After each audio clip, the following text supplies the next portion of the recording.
Something is happening with Stitch, and few people have realized how big it is. Little by little, Google is turning this tool into something that goes far beyond just a pretty screen generator. First came Vibe Design, which already allowed you to create interfaces at lightning speed. Now, Stitch has gained a new superpower, direct editing. Until then, the idea was to explore, generate, and iterate. But there was always that final moment. Fixing some text, adjusting a detail, changing a specific image. Small tweaks that, in the real world, make all the difference. And now, you can do all of that right inside Stitch, without having to rebuild everything from scratch. And what's most interesting is that Google didn't deliver this as an isolated feature. They're integrating each new layer as if they're stacking skills. Fast generation, smart refinement, and now direct control. It's like Stitch is evolving. So, before I show you all of this working in practice, subscribe to the channel. And to support us and watch the videos without ads, just click the join button. Deal? So let's get to the video. Well guys, today I want to share with you this new feature that was announced by the Stitch by Google team. Listen up. One of the most requested features is here. Introducing direct edits. Vibe Design is amazing for exploring ideas at high speed. But sometimes you just need to fix a typo or swap an image. Now you can add that final touch of refinement directly in Stitch. You can manually edit text and images or highlight a specific part of the screen and ask the agent to update it accurately. 3 ways to get started. Select a screen and click on the Edit drop-down menu. Select the editing tool in the finishing bar. Select the tool or keep selecting the tool. Double-click a screen to center it, then double-click again to enter direct editing mode. Perfect those vibes. So, guys, Stitch is now an even more complete tool. There are a lot of people who don't know what Stitch is for. Well, basically, it will help you design your website or your app. Why is this important? Because when you take your project to any other tool, it could be Google AI Studio, Anti-Gravity, or any of them, your design will already be ready. And then, from that design, you can build your app, improving the front end, and also working on the back end, which is the structure of your app or your website. So, the idea here is that from now on, you'll have a platform where you can create this design. And besides that, it'll also be easier when it comes to editing this design. Before, to make any kind of edit, we had to type it into the prompt. And what happened? Sometimes, the artificial intelligence would go off track and completely change the whole design. So, even if you just needed to make a small change to the text, it would already change the whole design, and then you had to start everything over again. Now, that's not the case. You can make specific edits, which is really cool. So, let's go and I'll show you how all this works in practice. Well, for those who don't know yet, this is Stitch. I'll leave the link right here in the description of this video. It's very simple to use, like any other AI tool.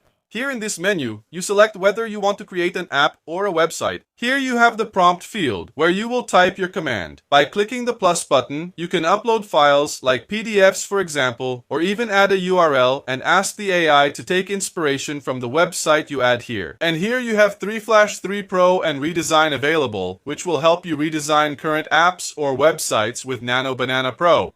And there's also this other feature here, which already has a video on the channel called Ideate. And this is where you'll have an agent to solve problems and find all the solutions before you create your design. And notice that up here, they're already announcing this new feature, direct editing. So, let's go. I'll show you now how to use it. To make it faster, I'll use the design I already have ready here in my account. See that I have here 1, 2, 3, 4, 5 screens. To check if everything is working perfectly, I just need to select all the screens, come here to generate, and click on prototype. It will create a prototype like this one, then you just need to click on interact, and that's it. From that moment on, you can already test to see if everything is working properly. If everything is correct, you can export the code and continue with your development. How do you do that? You just need to select all the screens again and click on More. Export, and then you can export to Google AI Studio, to Figma, to Jules, download it as a zipped file, or copy the code to the clipboard. Or this other function here, where you will make a connection via MCP using an API key, and then you will get this code. And you can, for example, take it to anti-gravity, which is that Google IDE, where you'll be able to develop your application in a much more complete way. But that's a topic for another video. So let's go. I want to show you now how direct editing works. I'm going to come here to this screen, I'm going to click on it, and notice that down here I have this option, direct editing. When I click on it, you can see that everything here becomes selectable. So let's suppose I want to change this number here. I'm going to click, and then I have the option to edit the text or edit with AI. I just want to edit the text. Instead of 12, I'm going to put 14. It's that simple. And my design has already been changed automatically. Can I change images? Yes, I can. I'll select this photo here. Now, I'm going to click here to edit with AI, and I'll ask here, replace the photo of the woman with a photo of a man, and I'll send it. Done, it's already finished. And notice that it kept the consistency of my previous design. Everything is the same, and the only difference was what I asked to change, which was the photo of the character here. In the first one, here in the original, I had a woman and I asked it to replace her with a photo of a man. And besides that, it also changed the name, which is really cool. It shows the full power of this artificial intelligence. The rest here is all the same. So, in the past, when we wanted to request any kind of change, it could only be done through artificial intelligence. And even then, when it made the change, it would completely alter the design.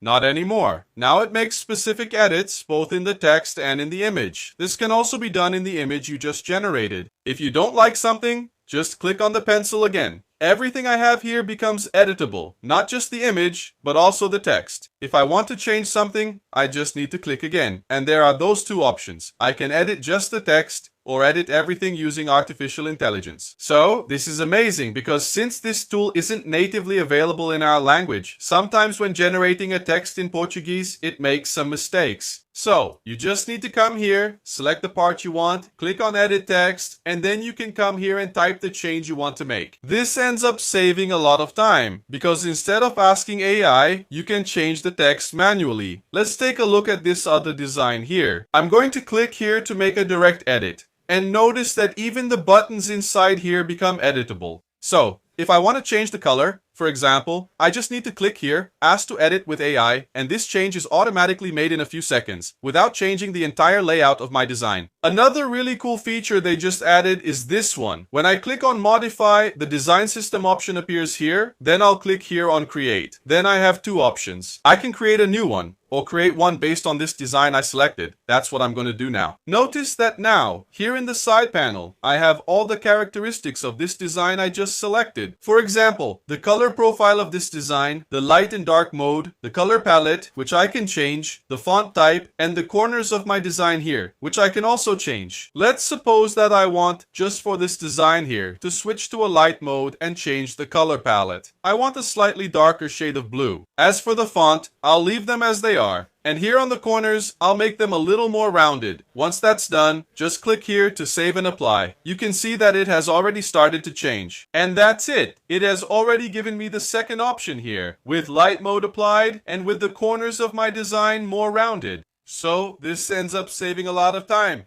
Because if, when it's generating the screens for you, you don't like something, want to switch to light mode, dark mode, or want to make any kind of change to the color palette, you can do that, not just with a single design, but by selecting everything. And then you'll create that new system there so you can make the changes you want, whether it's the color, the mode, the font he's using, the corners of the screen here, and so on. You choose what you want to change, and AI does all the work for you. And then, if you like the result, once again, just click here to export. You have all these options here, including one that I think is really cool, which is for you to be able to create using Google AI Studio, which is also a free tool. So, you create your design here, take it over to Google AI Studio, and continue with your development.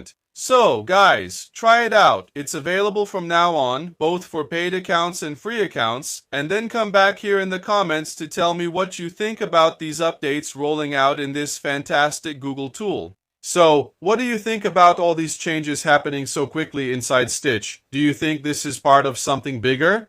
Let me know in the comments. See you in the next video. Bye.